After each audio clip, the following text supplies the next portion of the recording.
जय श्री कृष्णा। राधे राधे। देखिए, हम पूरे साल इंतजार करते हैं कि ऐसी कोई तिथि हो या जो भी हम पूजा पाठ करें उसका लाखों करोड़ों गुना हमको फल मिले। तो फिर देर किस बात की। अक्षय तृतीया का दिन आपके सामने कल आ गया है, जिसमें आप जो भी पूजा पाठ दान पुण्य करेंगे उसका आपको लाखों गुना फल मिलेगा। आपको करना क्या है, आप प्रातःकाल मॉर्निंग में जल्दी उठिए, क्योंकि 10 मई को 4:17 से 11 मई को 2 बज के आपके 50 मिनट तक अक्षय तृतीया रहेगी। पूरा दिन आपके पास में है। जो भी दान पुण्य करना है, आपको पूजा पाठ करना है, उसका लाखों करोड़ों गुना फल आपको मिलेगा। आप प्रातः मॉर्निंग के अंदर जल्दी उठिए, अपने घर की सफाई कीजिए। उसके बाद में आप है ना, थोड़ा सा हल्दी के उसमें गंगाजल में मिक्स करके पूरे घर के अंदर छींटे डालिए और घर के मेन गेट पे अशोक के पत्तों का या आम के पत्तों का बंधन बार लगाइए। उसके बाद में एक चौकी के ऊपर लाल कपड़े के ऊपर बिछा के माँ लक्ष्मी और विष्णु भगवान की प्रतिमा को स्थापित कीजिए। अगर आपके पास नहीं है तो चिंता मत कीजिए, कोई सा भी चित्र आप उनका रखिए और फिर उनके आगे देसी घी का दिया जलाए।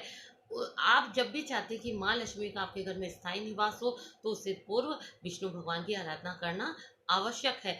आप विष्णु भगवान के किसी भी मंत्र का एक माला, तुलसी की माला से एक उनके मंत्रों का जाप कीजिए और माँ लक्ष्मी का मंत्रों का जाप आप माँ लक्ष्मी के मंत्रों का जाप हमेशा स्फटिक या कमलगट्टे की माला से करना चाहिए।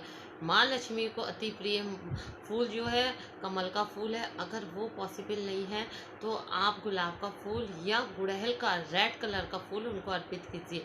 भगवान विष्णु को कनेर का येलो कलर का फूल अर्पित कीजिए। फिर उनका मंत्र जो है विष्णु भगवान का, ओम नमो भगवते वासुदेवाय। माँ लक्ष्मी के बहुत सारे बीज मंत्र दे रखे हैं, उनमें से कोई सा भी मंत्र का आप जाप कर सकते हैं। अगर आपको कोई सा भी मंत्र याद नहीं है तो मैं आपको इनका बीज मंत्र श्री उसका भी आप जाप कर सकती हैं। और अगर आपको अगर याद हो सकता है तो मैं आपके साथ में शेयर करती हूँ। मंत्र है ओम श्रीम ह्रीम श्रीम कमले कमलालय प्रसिद्ध प्रसिद्ध ओम ह्रीम श्रीम ह्रीम माँ लक्ष्माय नमः। इस मंत्र की एक माला कीजिए। और अगर आप ये पूजा करने के बाद में किसी भी व्यक्ति को घड़े के अंदर जल भर के दान करते हैं तो आपके जितने भी ग्रह दोष होते खत्म होते। देखिए, राजस्थान के अंदर, मैं खुद राजस्थान की तो मुझे मालूम है, वहाँ पे अब पानी की कितनी परेशानी रहती है। अगर आप किसी को भी पानी पिलाते हैं तो उसका लाखों गुना आपको फल मिलता है। अगर आपके सामर्थ्य है तो कहीं पे भी पियाओ या घड़े का भी इंतजाम कर सकते हैं। अगर आप जौ का दान करते हैं तो माँ अन्नपूर्णा की आप पे कृपा रहती है।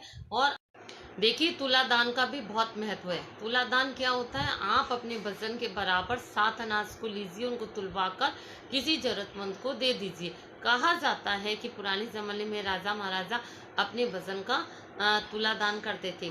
बट सारी चीजें सामर्थ्य के अनुसार, अगर आप सामर्थ्यवान हैं और आप कर सकते हैं तो अपने वजन के बराबर किसी भी जरूरतमंद को अनाज का दान कीजिए।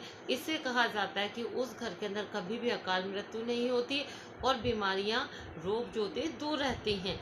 बट मेरा फिर मानना है, जो हमारी सामर्थ्य हो, जिसको हम बिना कोई परेशानी के कर सके, वो सबसे बड़ा दान है। अगर एक भी व्यक्ति को, जरूरतमंद को आप उस दिन भोजन करा देते हैं, अगर आप वस्त्र या कोई भी जरूरत की उसकी चीज़ को दे सकते हैं, और विशेष तौर से इतनी गर्मी में अगर कुछ भी नहीं कर सकते तो पानी का दान भी करते, तो भी ईश्वर आपको लाखों करोड़ों गुना फल देगा। अगर आप कोई सा भी एक पेड़ को लगा सकते हैं जमीन में, गमले में नहीं, तो भी आपको लाभ होगा। फिर जैसी हमारी भावना होती है, ईश्वर हमको उसी हिसाब से फल देता है। अगर किसी व्यक्ति के पास कुछ भी नहीं होता, अगर वो मात्र ईश्वर का नाम भी ले लेता है, तो भी उसके अन्न धन के भंडार बढ़ जाते। लास्ट में आप सभी को अक्षय तृतीया की ढेर सारी शुभकामनाएं। राधे राधे।